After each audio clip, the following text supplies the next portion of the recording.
کیا تم خواب دیکھ رہے ہو؟ عمران نے کہا۔ کیوں؟ کن زخموں کی باتیں کر رہے ہو؟ دیکھو عمران، میں احمق نہیں ہوں۔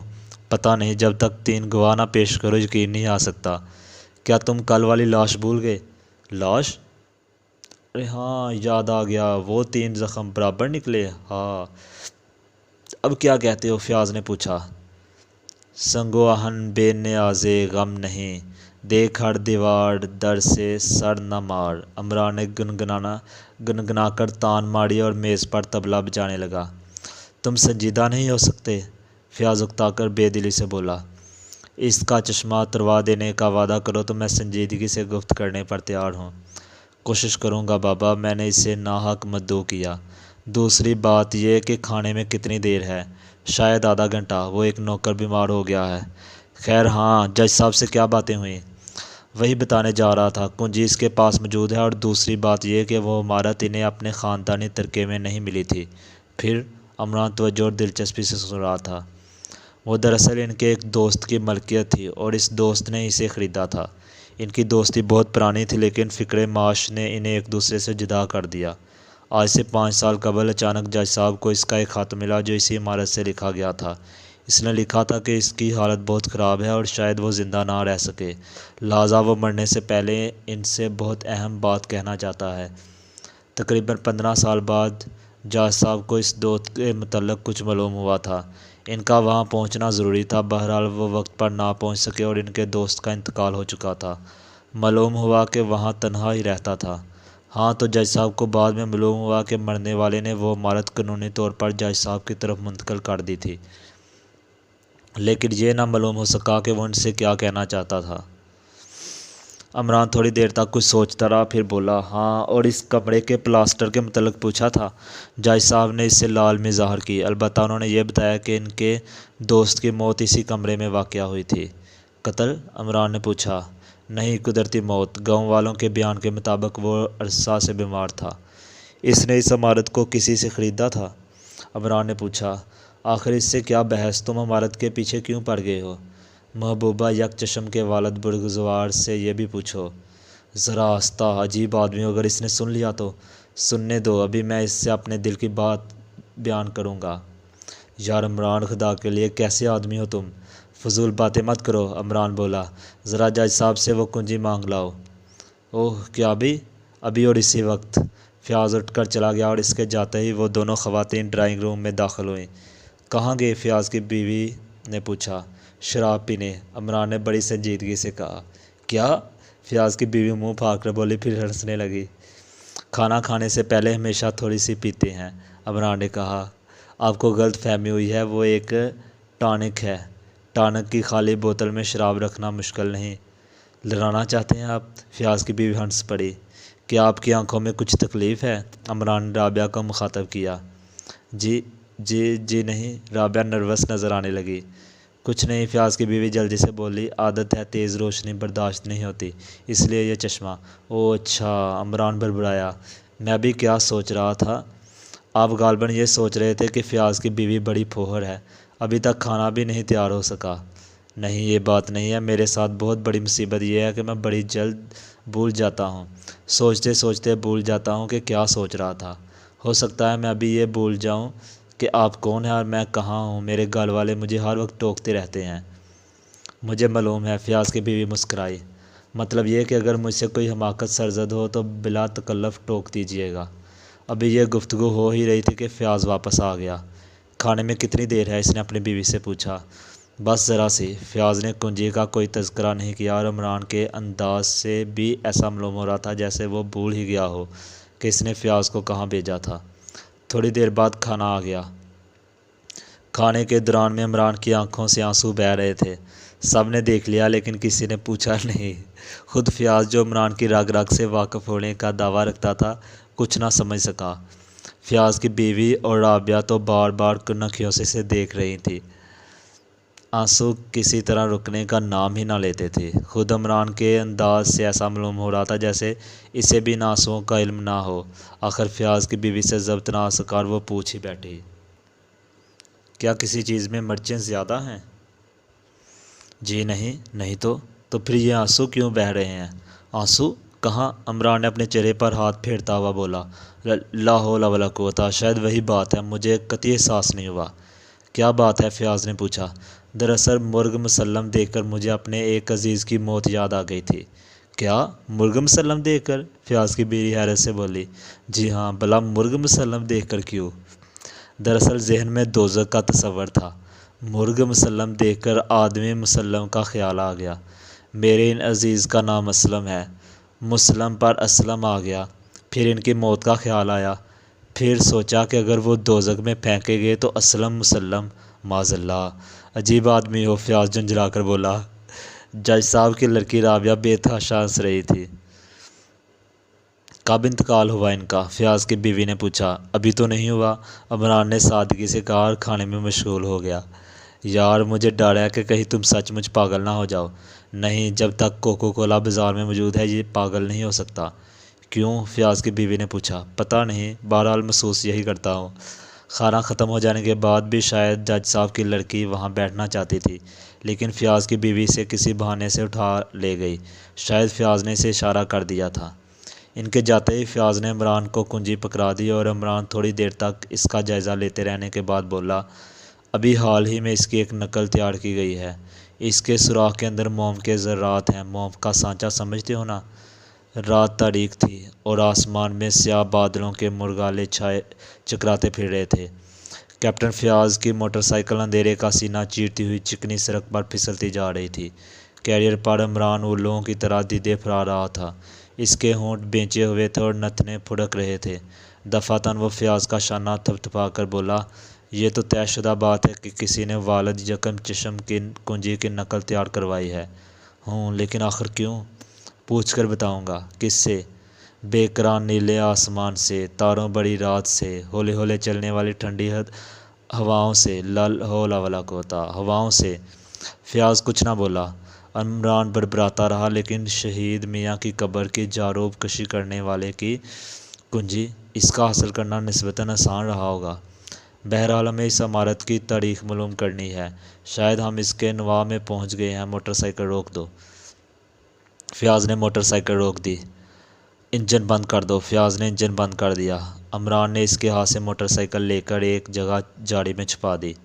آخر کرنا کیا چاہتے ہو؟ فیاض نے پوچھا۔ میں پوچھتا ہوں تم مجھے کیوں ساتھ لیے پھرتے ہو؟ عمران بولا۔ وہ قتل جو اس عمارت میں ہوا تھا۔ قتل نہیں، حادثہ کہو۔ حادثہ؟ کیا مطلب؟ فیاض حیرت سے بولا۔ مطلب کے لیے دیکھو غیاث اللغات صفحہ 112۔ ویسے 112 پر بیگم پارہ یاد آ رہی ہے۔ بیگم پارہ کے ساتھ امرت دارا ضروری ہے، ورنہ ڈیوڈ کی طرح چندیا صاف۔ فیاض جھنجھلا کر خاموش ہو گیا۔ دونوں آہستہ آہستہ اس عمارت کی طرف بڑھ رہے تھے۔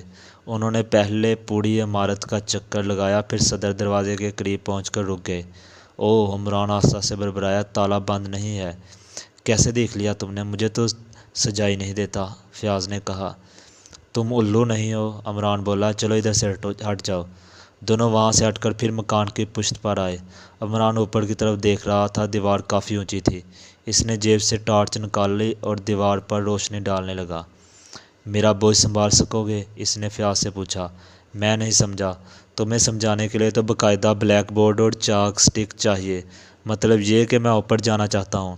کیوں؟ کیا یہ سمجھتے ہو کہ کوئی اندر موجود ہے؟ فیاض نے کہا۔ نہیں، یوں ہی جک مارنے کا ارادہ ہے۔ چلو بیٹھ جاؤ، میں تمہارے کندھوں پر کھڑا ہو کر۔ پھر بھی دیوار بہت اونچی ہے۔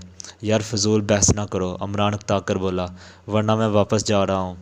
تو ان کرن فیاض دیوار کی جار میں بیٹھ گیا۔ اما جوتے تو اتار لو، فیاض نے کہا۔ لے کر بھاگنا مت، عمران نے کہا اور جوتے اتار کر اس کے کندھوں پر کھڑا ہو گیا۔ چلو اب اٹھو۔ فیاض آہستہ آہستہ اٹھ رہا تھا۔ عمران کا ہاتھ روشن دان تک پہنچ گیا اور دوسرے لمحے میں وہ بندروں کی طرح دیوار پر چڑھ رہا تھا۔ فیاض منہ پھاڑے حیرت سے اسے دیکھ رہا تھا۔ وہ سوچ رہا تھا کہ عمران آدمی ہے یا شیطان؟ کیا یہ وہی احمق ہے جو بعض اوقات کسی کیچوے کی طرح بالکل بے ضرر معلوم ہوتا ہے؟ جن روشن دانوں کی مدد سے عمران اوپر پہنچا تھا، انہی کے ذریعے دوسری طرف اتر گیا۔ چند لمحے وہ دیوار سے لگا کھڑا رہا، پھر آہستہ آہستہ اس طرف بڑھنے لگا جدھر سے کئی قدموں کی آہٹیں مل رہی تھیں۔ اور پھر اسے یہ معلوم کر لینے میں دشواری نہ ہوئی کہ وہ نامعلوم آدمی اسی کمرے میں تھے جس میں اس نے لاش دیکھی تھی۔